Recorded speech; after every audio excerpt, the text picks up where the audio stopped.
Dalawang lalaki nahaharap sa kasong rape. Isang 21 anyos na babae ang natagpuang patay at walang saplot pang ibaba sa Lingayen, Pangasinan.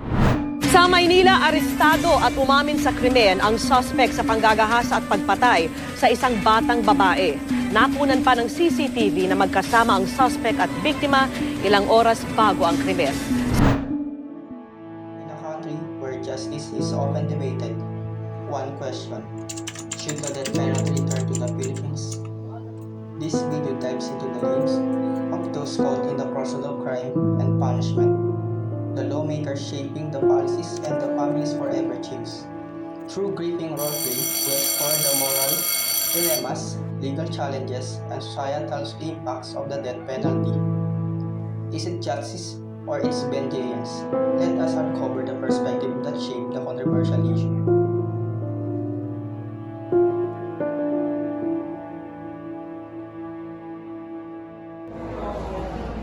Okay, class. So, magkakaroon tayo ngayon ng activity which is debate sa two sides. So, ngayon, ang magiging topic sa debate na to is all about it. So, ngayon, magkakaroon ng two teams which is yung pros tapos yung mga anti, which is yung defender yung anti, tapos yung pros yung mga government party. So, ngayon, I give you 15 minutes preparation for the debate sa activity na to. So, ang pamaganda natin sa debate, sana mapaganda nyo. Tapos ang taas expectation ko sa inyo kasi section A nga kayo. So, yun lang, good luck sa magiging debate mo. 15 minutes preparation session.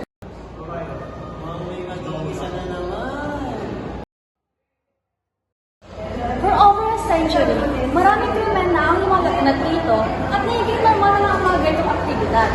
Ang mga kababayan natin ay nagiging unsafe kung dahil sa kanila. Hindi lang sapat na panganong buhay ng kulong para sa mga ito. Dapat lang din silang parusahan at deserve nilang patayin.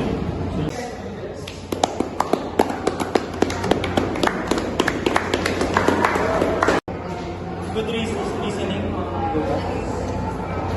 And for the defendant, Sir, meron akong side na agree ako and meron din akong side na disagree ako. Una, it is not proper to be killed because it is in line with our justice system. And yes, they deserve to be killed.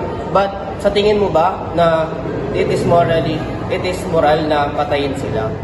Meron talagang mga tao na kulang sa disiplinado pero hindi ibig sabihin na kailangan silang parusahan ng death penalty.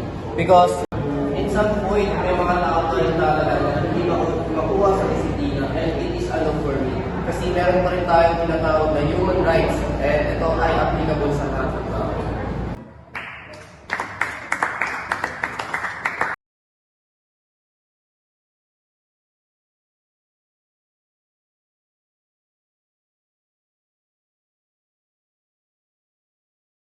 Human rights?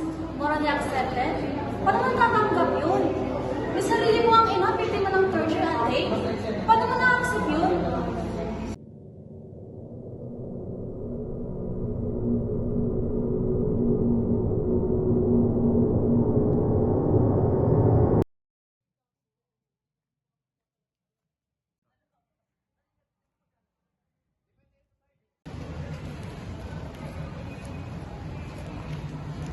Hello?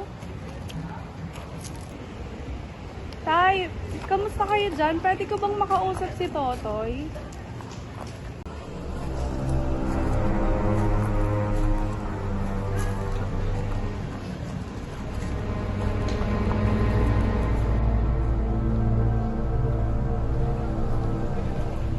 Hi miss, baka gusto mo sumama sa amin, chat lang tayo.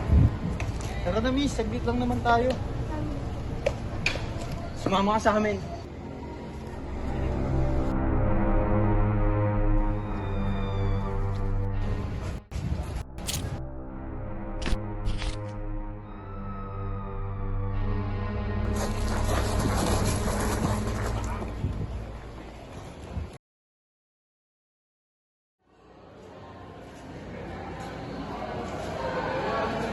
okay na lang ba? Ano na ako parang balsa?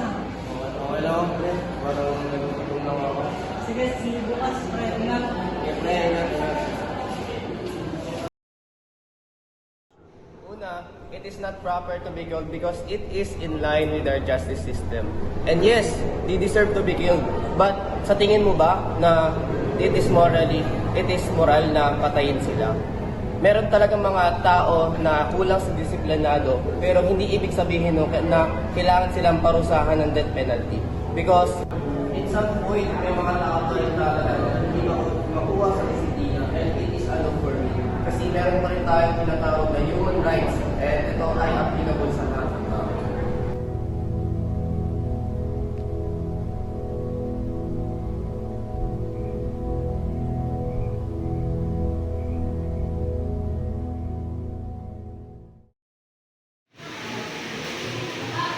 Okay class, magkakaroon tayo ng final examination next week. May mga questions mo ba kayo kung sa lesson sa atin? Kasi sis. Sir, ano yun? Pwede po ba kayong makausap? Di ako free ngayon eh. Pwede bukas na lang. Sir, may mga ilang tanong lang po. Pwede po ba? Pwede bukas na lang. Sige po. Kita tayo sa office, 10 a.m. sir. Okay po.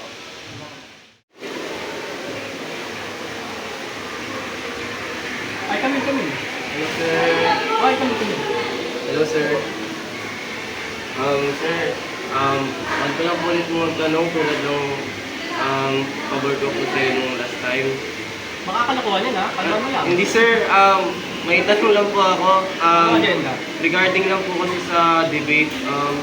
Sir, gusto ko po malaman yung opinion niyo. Sir, pabor po ba kayo sa death penalty? Naunawa ko naman yung ayon sa perspektibo mo, yung sa namin. Kaso na kasi, pag pinatay mo ba yung tao, master ba talaga yung kaso? Ano yung walang nasa lahat? Pangalawa, may justice ba talaga? Anong sense ng justice system dito? Ayun yung pangalawa. Paano pa kaya? Paano magbigay ng justisya yung patay na tao? Parang hindi ka nakaganti dun. Diba? Yung logic. Sorry sa nasabi ko sa nanay mo, pero sana yung nangyari sa nanay mo, sa experience mo, sana makamit naman niya yung justice. Yung justice na narapat tayo sa yung deserve ng justice. Pero, talagang ano, hindi mo makakamit yung justice kahit patayin mo yung tao. Parang yung suffer yung tao kung pinatay mo. Parang pinatali mo lang.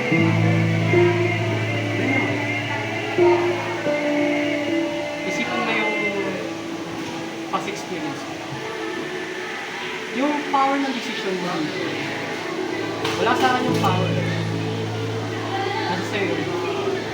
Pakanino po yung power na yun? Ano yung decision sa death penalty?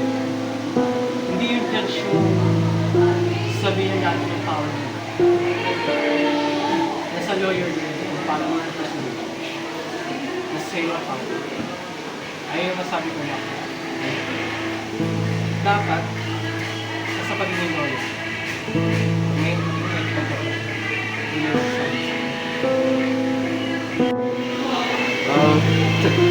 Sir, at some point, sir, naiintindihan talaga kita. Pero, sa tingin mo ba, tama yun? Paano yung mga tao na naranasan yung mga karumal-dumal ni krimen? Anong gagawin nila? Wala silang kalaban-laban. Sir, meron kasi akong experience kung gaano kalupit ang mga kriminal na yan.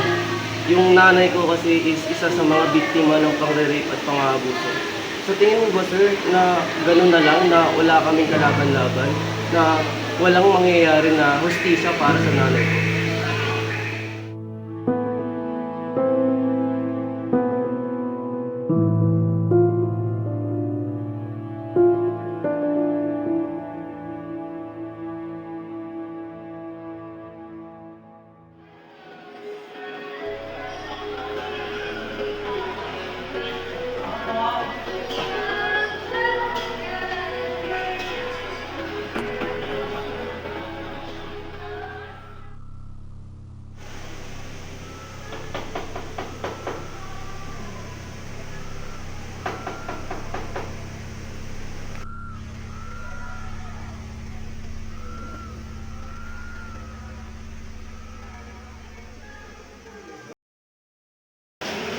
Magandang araw, sir. Ano po nga, sir?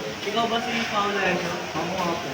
Ikaw ay aming inibitahan sa presinto dahil may isang reklamo. Ikaw ay may karapatang manahimik o magsawa ng tubo.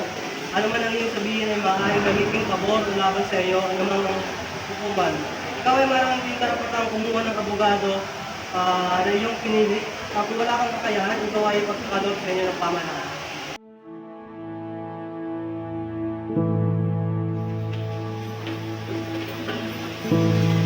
Wala nang manlaban!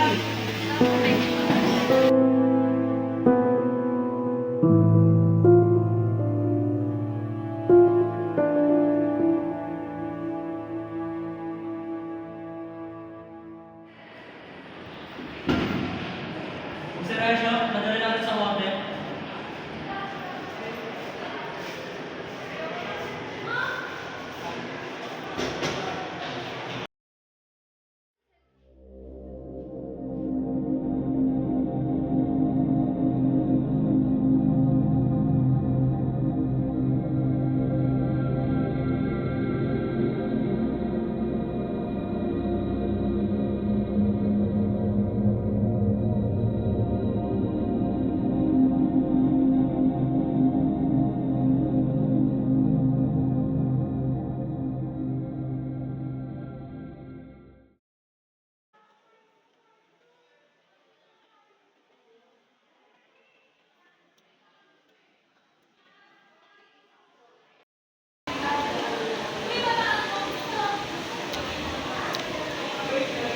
Hello? Hello? Nakadalaw ka. Kamusta ka po, Lo? Kamusta? Ikaw, kamusta ang apo ko? Okay lang, Lo. Okay lang ako. Parang naaalala mo ko rin mo sa mami mo. Hindi, Lo. Okay lang, Lo. Diba? Di bali na po, makakamitin natin ang hustisya sa mama mo. Okay lang. Sana nga, Lo. Kailangan ko, kailangan ko.